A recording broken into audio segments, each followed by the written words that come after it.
Hello student, मैं प्रजापति मिश्रा। आज French revolution के lecture 9 topic rain of terror, आतंक राज को आप लोग के सामने बताने जा रहे हैं।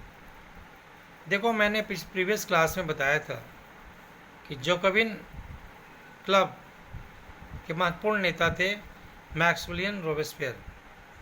जब फ्रांस के राजा को फांसी की सज़ा दे दी गई, जब उन्हें पनिश्ड कर दिया गया, तो फ्रांस में 1793 से 1794 के पीरियड को आतंक के नाम से जाना जाता है। क्यों जाना जाता है? क्योंकि मैक्सिमिलियन रोबेस्पियर ने बहुत ही नियंत्रण और दंड की शक्ति नीति अपनाई। मैंने बहुत ही उनके रूल रेगुलेशन को उन्होंने बहुत ही क्या कर दिया, टाइट कर दिया। उनके हिसाब से जो गणतंत्र के मीन्स जो रिपब्लिक के एनिमी थे, चाहे वो कुलीन वर्ग के लोग हों, चाहे वो क्लर्जी हों, चाहे वो प्रिस्ट हों, चाहे पॉलिटिकल पार्टी के मेंबर हों, या एक्स किंग हो, मोनार्च हों, या उनके ही पार्टी के कोई सदस्य हों जो उनके मीन्स जो रोबेस्पियर के विचारों से डिसएग्री होते थे, उनको रोबेस्पियर सबसे पहले अरेस्ट कर लेते थे या करवा दिया जाता था, और इसके बाद उनके ऊपर क्रांतिकारी मुकदमा चला जाता था, देशद्रोह का। तत्पश्चात इसके बाद उनको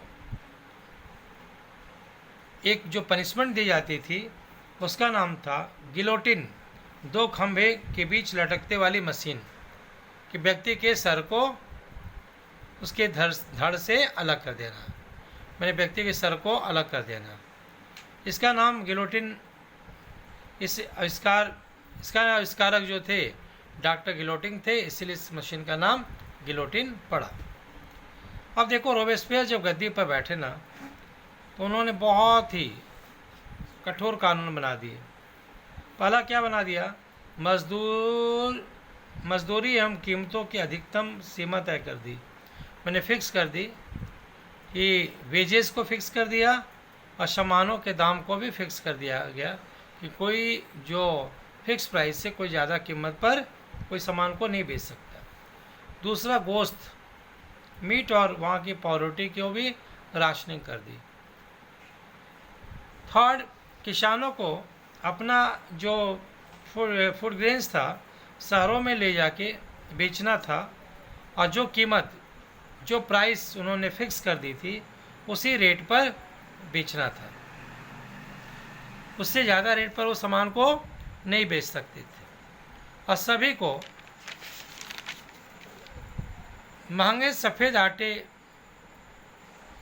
का प्रयोग वर्जित कर दिया। मैंने सभी लोग महंगे सफ़ेद आटे का यूज नहीं करेंगे।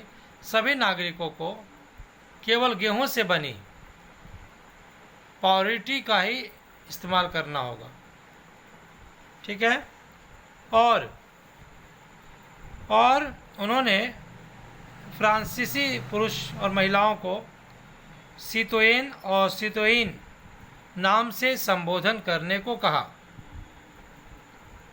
और जितने भी चर्च को बंद कर दिया गया, लॉक कर दिया गया, और उनके जो बिल्डिंग्स थे उसको ऑफिस में कन्वर्ट कर दिया गया।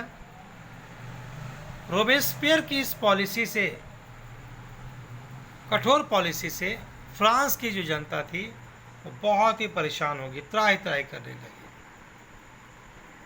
जिसके कारण एट लास्ट 1794 में न्यायालय में उन्हें दोषी पाया गया, और एट लास्ट उन्हें गिरफ्तार करके अगले ही दिन उन्हें गिलोटिन पर चढ़ा दिया गया। मीन्स वो मशीन, 2 खंभे वाली मशीन जिसमें सर को धड़ से अलग कर दिया जाता था। तो आज हम लोगों ने बात किया rain of terror, Maximilien Robespierre के बारे में। इससे रिलेटेड बहुत सारे क्वेश्चन निकलते हैं। रोबेस्पियर कौन था? Was Robespierre? जोगोइन क्लब के महत्वपूर्ण नेता कौन थे? रॉबेस्पियर किस सेशन में गद्दी पर बैठा? गद्दी पर बैठने के बाद उसने कौन कौन सी पॉलिसी को एडॉप्ट किया? रॉबेस्पियर को लास्ट में फांसी की सज़ा क्यों दी गई? ये सारे क्वेश्चन इस टॉपिक से हैं। इससे रिलेटेड क्वेश्चन को मैं डिस्क्रिप्शन में बॉक्स में डाल देता हूँ। अगला मेरा टॉपिक होगा डायरेक्टरी शासित फ्रांस। आज के लिए इतना ही। Thank you. Have a nice day.